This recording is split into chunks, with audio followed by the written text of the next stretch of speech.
পরম প্রেমময় শ্রী শ্রী ঠাকুর আমার, পরমারাধ্যা জগজ্জননী শ্রী শ্রী বড়মা, পরম পূজ্যপাদ শ্রী শ্রী বরদা, পরম পূজ্যপাদ শ্রী শ্রী আচার্য দেবের শ্রীচরণে আমার শতকোটি প্রণাম।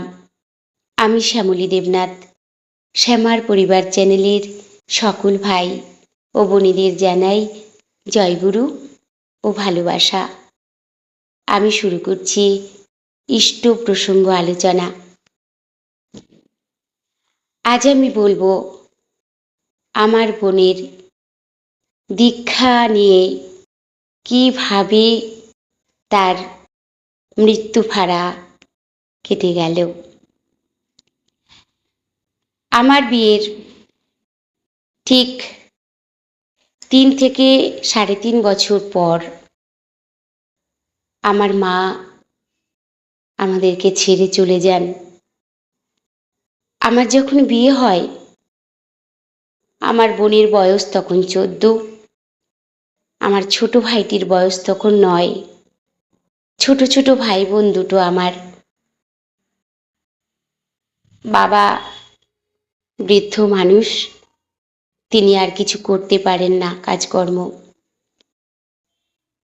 মা চলে যান।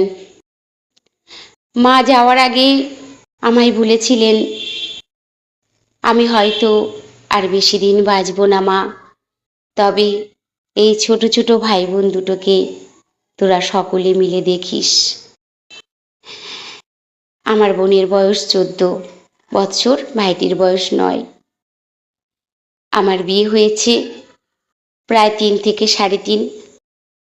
আমার ঘরে 3 বছরের আমার প্রথম কন্যা, বড় মেয়ে। যাই হোক, এবারে দাদা বৌদির সংসার। বাবা বৃদ্ধ মানুষ, তিনি কি করবেন? তাই সাংসারিক নানা রকম অসুবিধা, তাদেরও আর্থিক অবস্থা খুব একটা ভালো নয়। তাই যেন আমার সেই বোন ভীষণ ঝামেলার মধ্যে তাদের সঙ্গে থাকছে, ভীষণ ওর কষ্ট হচ্ছে। তো একদিন আমার বোন আমার কাছে আসে এবং এসে দুঃখ শেয়ার করে। বলে, দিদি, আমাকে অনেক কিছু সহ্য করতে হচ্ছে, আমি তো আর পারছি না। তা আমার কষ্ট হলো স্বাভাবিকভাবেই, কারণ মাও বলে গেছে ছোট ছোট ভাই বোনগুলোকে রেখে গেলাম, দেখিস। আমার শাশুড়ি মা, আমার স্বামী, কখনোই তারা আমার ছোট ছোট ভাই বোন কেন, আমার বাপের বাড়ির সকলকে ভীষণ ভালোবাসেন। আমার বোন যখন অসহায় হয়ে আমার কাছে চলে আসে আর কান্না করে, তখন আমার শাশুড়ি মা, আমার স্বামী, ওনারাই বললেন, তুমি এখানে থাকো, তুমি মাঝে মাঝে তুমি দাদা বৌদিকে দেখতে যেও, তুমি আমাদের বাড়িতে থাকো। আমি তো বলতে পারি না, কারণ আমি তো গৃহিণী, আরেক তার ঘরের। তারা যদি ভালোবেসে নেন তবেই আমার নেওয়া। এবারে এতটাই তারা তাকে ভালোবাসতেন। আমার শাশুড়ি মা আজ নেই, একদম নিজের মেয়ের মতো তিনি ওকে ভালোবাসতেন। আমার স্বামীও ভীষণ ভালোবাসে এখনো পর্যন্ত। যাই হোক, এবারে আমার বোন আমার কাছে আমি রেখে দিলাম। রয়েছে আমার ঘরে 3.5 বছরের আমার একটি মেয়ে, তাকে নিয়ে যেন আমার আরেকটি সন্তানও এই করে আমার সঙ্গে দিনের পর দিন ও আমার কাছে রয়ে গেল। আমার তো বিয়ের পরই আমার দীক্ষা হয়ে গেছে ঠাকুরের। এ গল্প আমি করেছি আমার জীবনের একটি ঘটনাতে, কিভাবে আমার দীক্ষা হলো। তা প্রতিদিন আমার বোন আমাদেরকে খেয়াল করত, লক্ষ্য করত যে ভোরবেলা ঘুম থেকে উঠে দিদি ইষ্টভীতি করে। ভোরের প্রার্থনা কোনো দিন করেছি, কোনো দিন পারিনি, করা হয়নি, কিন্তু সন্ধ্যা প্রার্থনা প্রতিদিন করি, আজও করে চলেছি। সকল সময় সন্ধ্যা প্রার্থনা। আমার ঋত্বিক দাদা আমায় বলেছেন, সন্ধ্যা প্রার্থনা থেকে কখনোই কিন্তু বঞ্চিত হবি না, সন্ধ্যা প্রার্থনা করবি। তা আমার বোন আমার কাছে থেকে থেকে দেখত যে সন্ধ্যা প্রার্থনা, সত্যানুসরণ গ্রন্থ পাঠ, নারীর নীতি পাঠ, ঠাকুরের গান করতাম বসে বসে। এই করে প্রতিদিনের এই রুটিনটা দেখে আস্তে আস্তে ওর বেশ ভালো লেগে গেছে।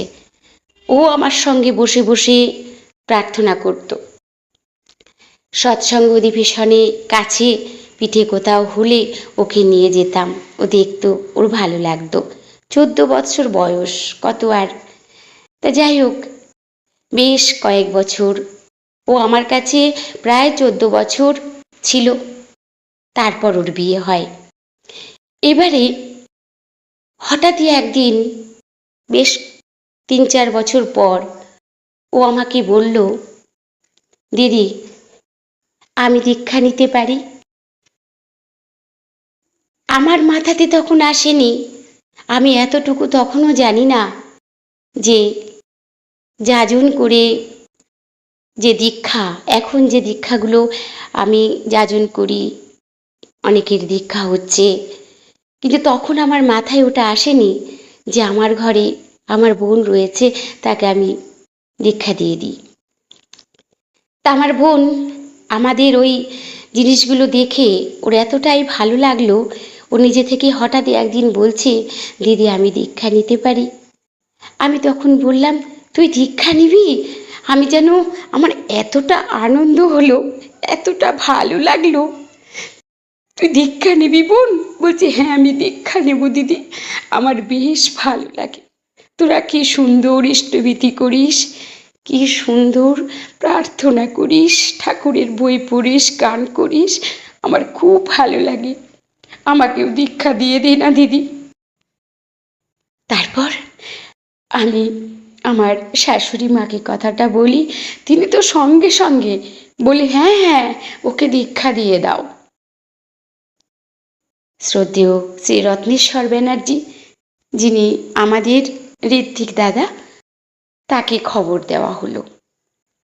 যথারীতি সময় তিনি এলেন, আসার পর তাকে বলা হলো, পরিচয় করানো হলো যে আমার বোন। তিনি আগেও দেখেছেন, মাঝে মাঝেই তিনি আমার বাড়ি আসতেন আমার কুশল বার্তা নিতে, আমি কেমন আছি। ভীষণ ভালো মানুষ আমার ঋত্বিক দাদা। তা দেখেছেন উনি ওকে। তা সেদিন যখন তার সঙ্গে আলোচনা করলাম যে দাদা আমার বোনটি দীক্ষা নেবে, তখন তাকে সব বললাম যে আমার মা নেই, আমার এই অসহায় বোন ঠাকুরের চরণে নিজেকে এখন সঁপে দিতে চাইছে, ওকে দীক্ষা দিয়ে দিন দাদা। দাদা বললেন, ঠিক আছে তুই দীক্ষা নিয়ে নিবি, তোর ভালো হবে। এবারে একটা দিন রেখে আমার বোনের দীক্ষা দেওয়া হলো। যেদিন দীক্ষা হলো, দীক্ষার পর আমার বোন ঋত্বিক দাদার পাশে বসে, আমিও বসে। এবার হঠাৎই ঋত্বিক দাদা তার হাতটা ধরে বলছে যে চুপচাপ, মানে হাত দেখে উনি যেন একটু, হাতের রেখা দেখে উনি একটু থতমত খেয়ে গেলেন। হঠাৎই খুব একটা অবাক দৃষ্টিতে আমার দিকে তাকালেন আমার দাদা, ঋত্বিক দাদা। তা তখন ওর সামনে আর কিছু বলেনি, সেটা আমাকে পরে বলেছেন এবারে আমার বোন বলছে, ঋত্বিক দাদাকে জিজ্ঞাসা করছে, আমি তো দীক্ষা নিলাম, দিদিকে আমি পাগলপাড়া করেছিলাম দীক্ষা নেব বলে, তা আমি তো দীক্ষা নিলাম, কিন্তু এই প্রতিদিন যে ঠাকুরকে পয়সা দিতে হবে, এই পয়সা আমি কোথায় পাবো দাদা? ও ঋত্বিক দাদাকে জিজ্ঞাসা করছে, পয়সা দিতে হবে, আমি এই পয়সাটা কোথায় পাবো?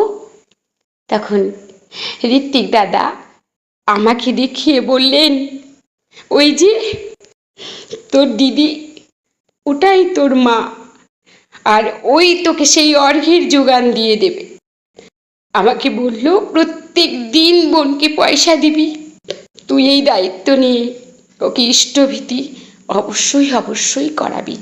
ও যেন কখনোই ভাবে না যে দিদির কাছ থেকে পয়সা নিয়ে প্রতিদিন আমি ইষ্টভীতি করব, যেন ওর কাছে একটা মানে অসংকোচ ভাবটা যেন ওর কোনো দিন না আসে, সেটা আমাকে উনি বললেন।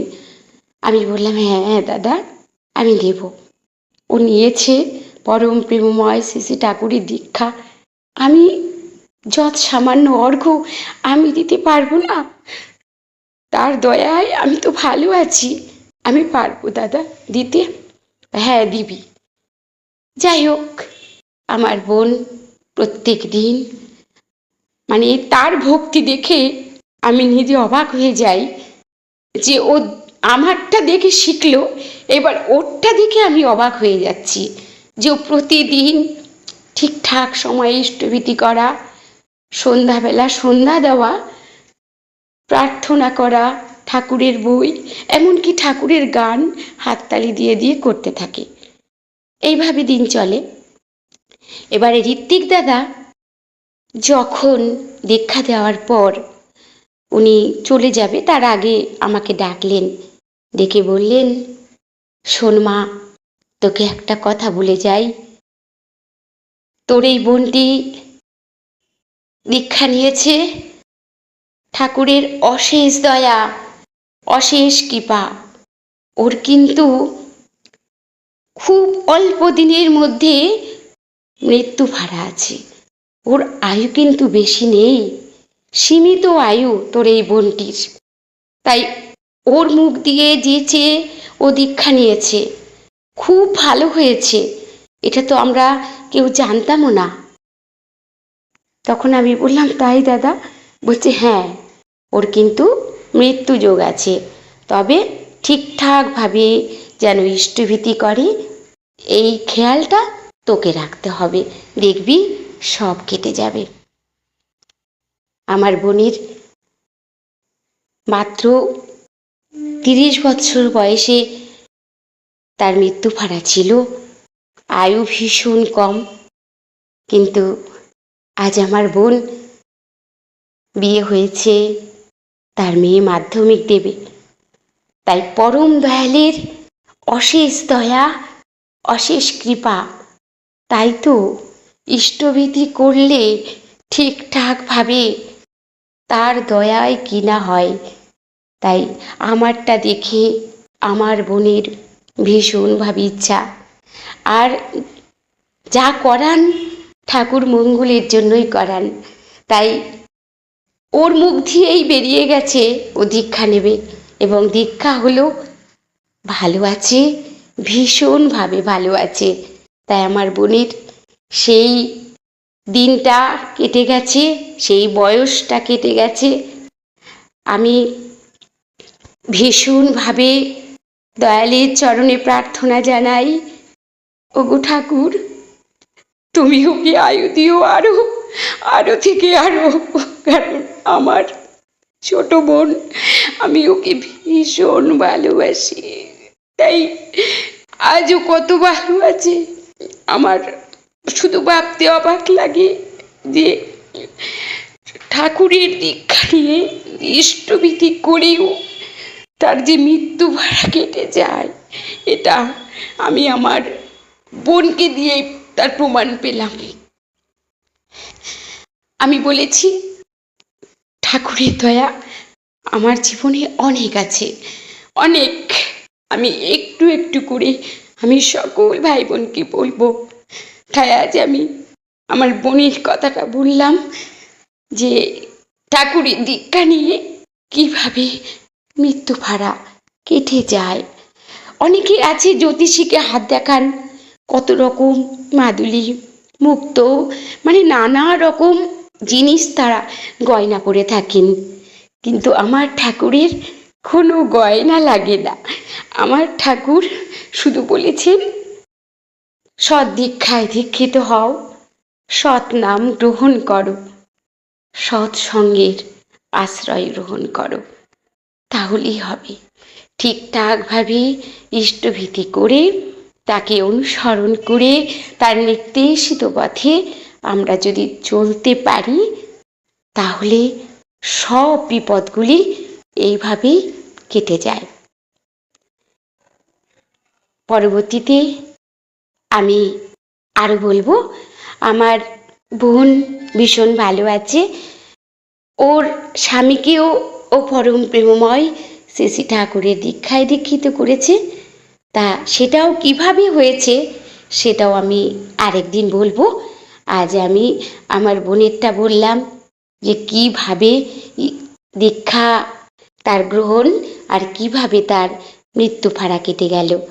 তাই আমার সকলের কাছে অনুরোধ, আমার এই শ্যামার পরিবার চ্যানেলে যদি কোনো ভাই বোন থেকে থাকো যারা এখনও পরম প্রেমময় শ্রী শ্রী ঠাকুরের দীক্ষা নাওনি, তারা অতি সত্বর দীক্ষা নাও। দীক্ষা নিলে আমরা শেষে কি পাওয়া আর কি ভালোভাবে যে আমরা বেঁচে আছি তার প্রমাণটা তুমি পেয়ে যাবে। তাই সকলকে আবারও বলি, সবাই ভালো থাকবেন, সুস্থ থাকবেন। পরম দয়ালের শ্রী রাতুল রাঙা চরণে আমি সকলের জন্য মঙ্গল প্রার্থনা করি। জয় গুরু, বন্দে পুরুষোত্তমম।